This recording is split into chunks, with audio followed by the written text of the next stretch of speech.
persoalan tersangkanya Roy Suryo dan kawan-kawan bukan semata masalah ijazah palsu mantan Presiden Jokowi atau hanya pidana. Lebih mendasar dari itu adalah karena apa? Karena mantan Presiden Jokowi telah menunjukkan bagaimana beliau merusak tatanan demokrasi, terutama di masa-masa akhir jabatannya. Ini momentum bagi kita semua untuk mengungkap sebenarnya apakah ijazah itu ada atau tidak. Dan tentu saja kami dari LBHP Muhammadiyah akan mempersiapkan ahli yang sangat kompeten di bidangnya. Karena penetapan tersangka ini cenderung politis. Sekali lagi, ini cenderung politis. Tidak murni penegakan hukum. Ini yang harus diperbaiki.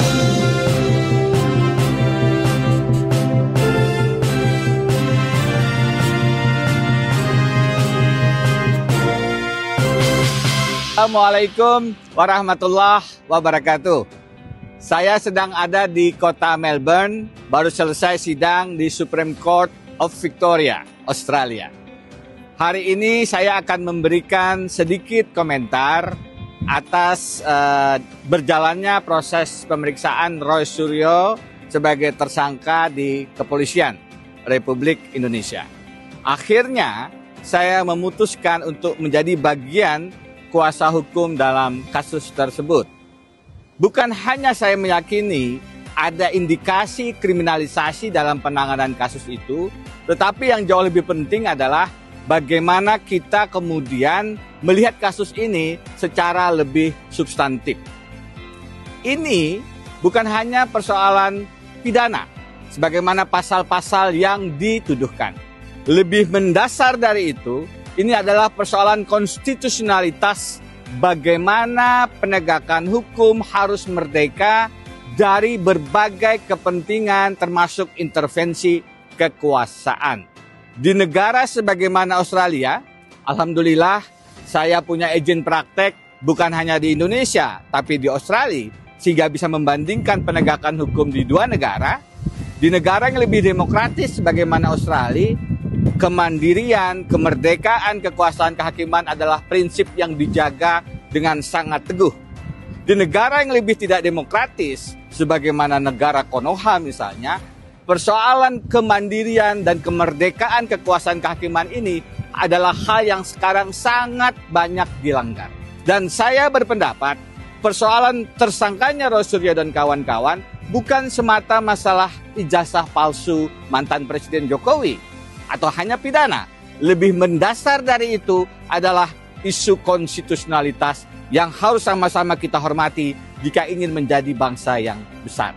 Saya memutuskan menjadi kuasa hukum karena ingin menegaskan tidak boleh ada penggunaan kekuasaan yang kemudian membungkam sikap kritis dari orang-orang bahkan jika berhadapan dengan mantan presiden sekalipun.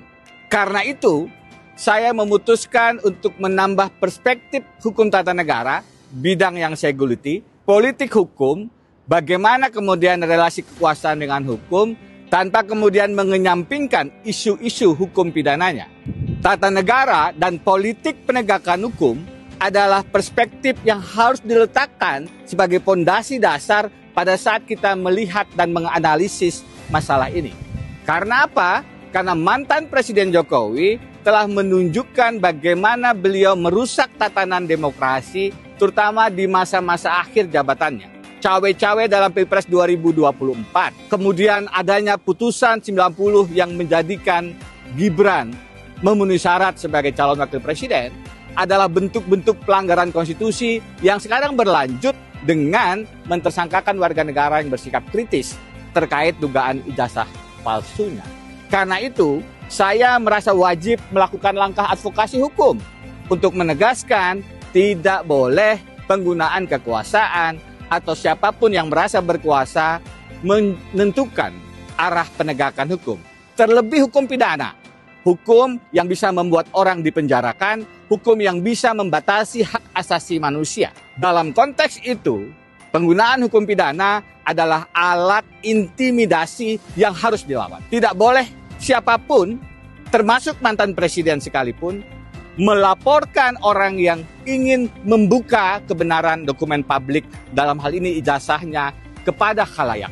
Justru seharusnya yang sudah lama kita tunggu-tunggu, mantan Presiden Jokowi harusnya dengan gentleman menunjukkan keaslian ijazahnya. Jadi, saya minta maaf belum bisa mendampingi dalam pemeriksaan Roy Suryo dan kawan-kawan di kepolisian hari ini, karena bersamaan dengan sidang di Melbourne, Australia. Tetapi insya Allah saya akan terus membersamai melakukan perlawanan terhadap penyalahgunaan kekuasaan yang mengintimidasi, yang mengintervensi penegakan hukum, apalagi hukum pidana di tanah air. Kita harus hentikan modus mengkriminalisasi, mempidanakan, memenjarakan, membuat takut siapapun yang ingin bersikap kritis agar Indonesia tetap terjaga kewarasan hukumnya. Saya Denny Indrayana, terima kasih. Assalamualaikum warahmatullahi wabarakatuh.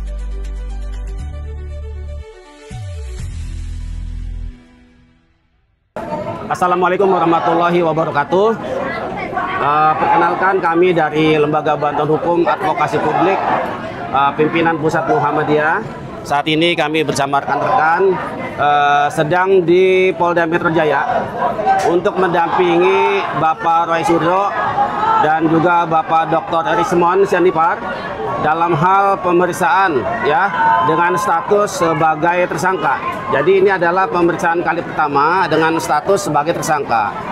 Kami sangat berkepentingan sekali terhadap perkara ini karena kami melihat bahwa ada ketidakadilan dalam proses pemeriksaan yang kemudian menetapkan 8 orang sebagai tersangka.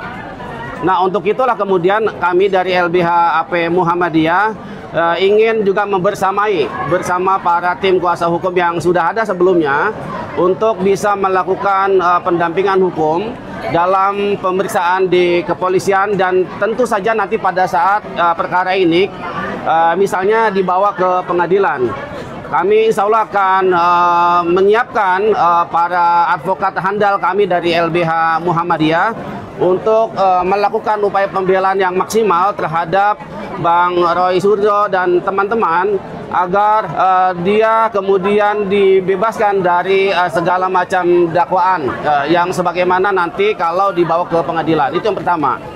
Yang kedua, bahwa kami dari LBH AP Muhammadiyah memang konsen dalam isu-isu ketidakadilan, isu-isu kemanusiaan, di mana kami sering menangani kasus-kasus yang bersentuhan dengan rakyat, dengan orang-orang yang mendapatkan perlakuan sewenang-wenangan dari oknum aparat kepolisian.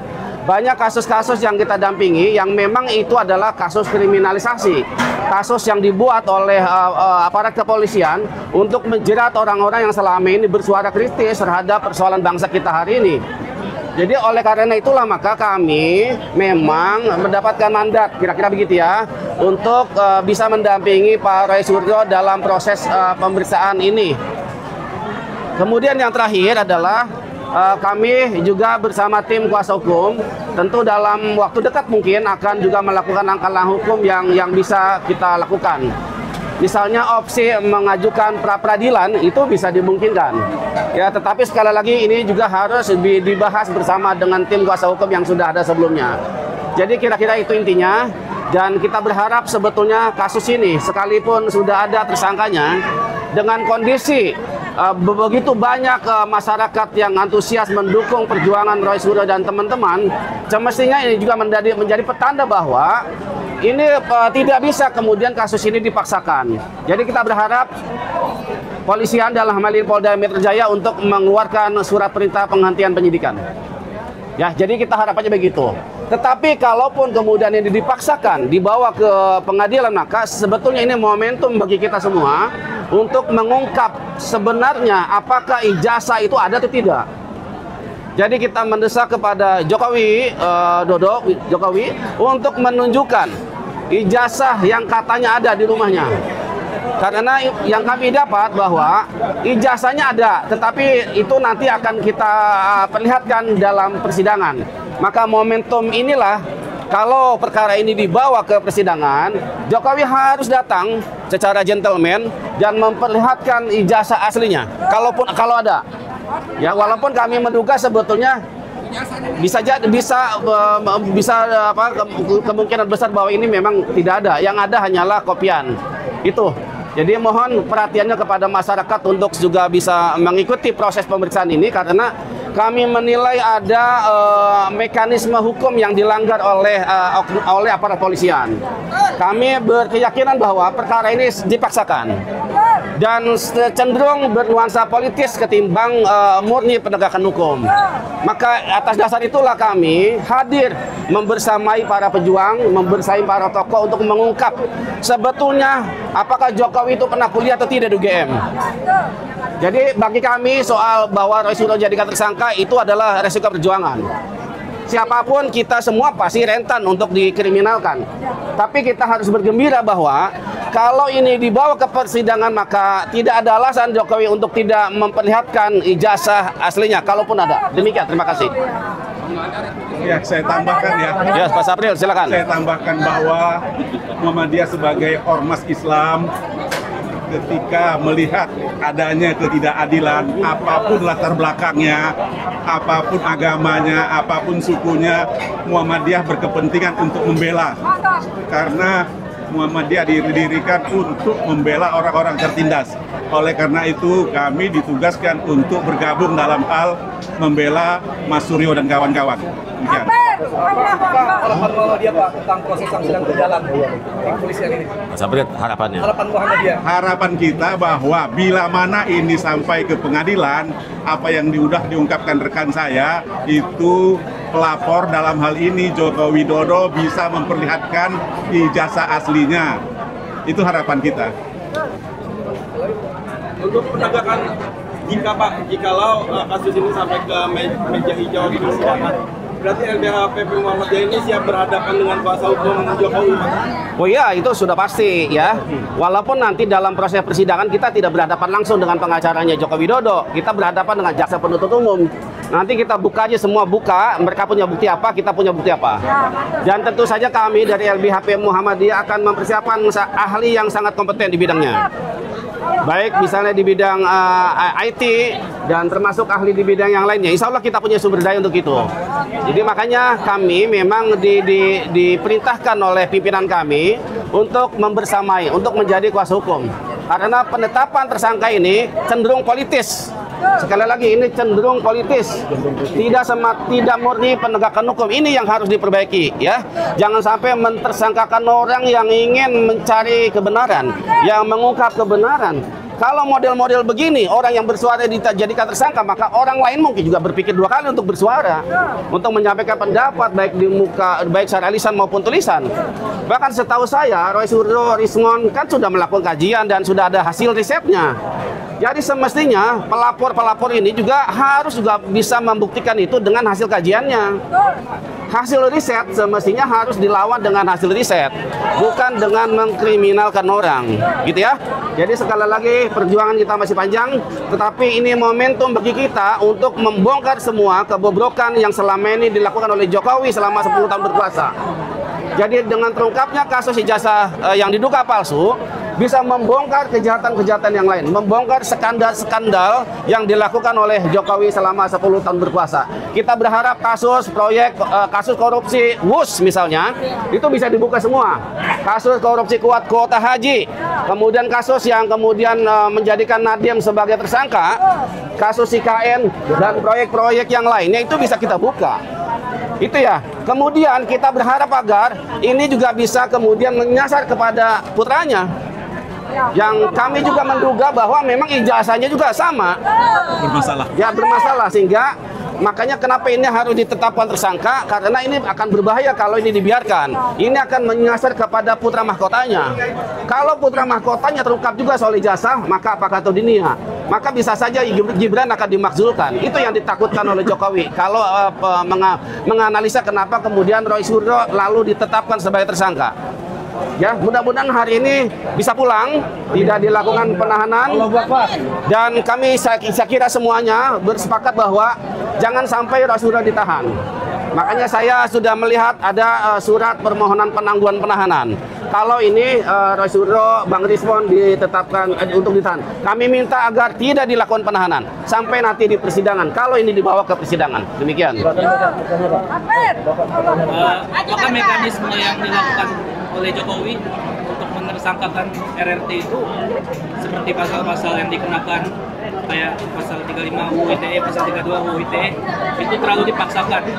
Apakah ada seperti orang di belakangnya atau Jokowi sendiri yang memerintah langsung? Ini kan pasal yang disangkakan ini kan pasal berlapis ya. Iya, Pak. Ada fitnah, ada pencemaran nama baik, ada penghasutan, ada juga mengubah, ya kan, mentransmisikan seolah-olah Rasulullah melakukan mengedit apa yang misalnya ijazah yang beredar ini. Kalau kita telusuri, ijazah ini munculkan oleh Sandi. Iya. Betul ya? Kan itu yang diteliti oleh Rasulullah dan teman-teman. Jadi kalau tuduhan mengedit, kemarin sudah disampaikan oleh Bang Rasulullah, sama sekali kami tidak melakukan edit. Kami hanya mengkaji secara ilmiah berdasarkan keahliannya masing-masing. Jadi kalau mau Sandi yang ditetapkan tersangka, bukan Rasulullah CS. Apakah sudah ada langkah-langkah yang dipersiapkan untuk memproses Pak Sandi? Sejauh ini kita masih fokus untuk mendampingi Bang Rasulullah dan teman-teman. Opsi itu bisa saja kita upayakan, tetapi bagi kami Sandi itu terlalu kecil buat kita. Bukan lawan. Jadi Sandi itu menurut saya adalah sebagai mungkin bidak dalam percaturan lah kira-kira gitu. Ada surat dari Muhammadiyah di Suratnya ada nggak? Nggak ada, kita nggak boleh. Oke, nanti kita Surat apa? surat Hah? nanti akan Surat kuasa ada tapi belum ditandatangani. ya. Mau ditulis Nanti. Kelihatan surat kuasanya? belum ditandatangani. Oh, Ya, tugas dari Muhammadiyah maksudnya. Oh, enggak. Nggak ada. Nanti itu gampang itu menyusul. Secara lisan sudah disampaikan bahwa silakan untuk LBH Muhammadiyah diberi lampu hijau untuk mendampingi. Jadi tidak perlu harus ada surat tugas soal itu. sekaligus itu kali Pak ya, terkait dengan ijazah Gibran. Apakah dia akan Oh enggak, kita enggak ke sana. Kita fokus pendampingan. Jadi begini, orang yang dijadikan tersangka kan perlu adanya bantuan hukum, perlu ada penasihat hukum. Maka kita masuk di situ. Jadi bukan hanya soal masalah ijazah palsu ini, tetapi juga terhadap perkara-perkara yang lain yang dimana masyarakat kemudian menjadi korban kriminalisasi. Dia dijadikan tersangka, dijadikan terdakwa, maka LBH Muhammadiyah terpanggil untuk melakukan pendampingan dan advokasi terhadap perkara-perkara yang ada selama ini. Gitulah ya. Suratnya tengah, Pak. Suratnya tengah. Ya.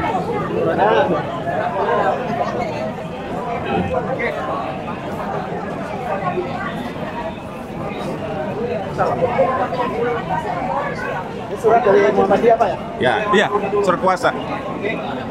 udah. Cukup? Cukup. Udah. Terima kasih.